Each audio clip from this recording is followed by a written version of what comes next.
செம்பூவே பூவே உன் மேகம் நான் வந்தால் ஒரு வழியுண்டோ சாய்ந்தாடும் சங்கில் துளி பட்டாலும் முத்தாகிடும் முத்துண்டே படை கொண்டு நடக்கும் மன்மத சிலையோ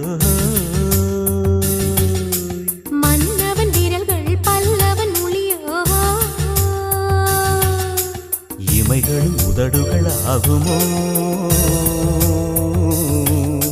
வெட்கத்தின் விடுமுறை ஆயுளின் வரைதான் செம்பூவே பூவே உன் மேகம் நான் வந்தால் ஒரு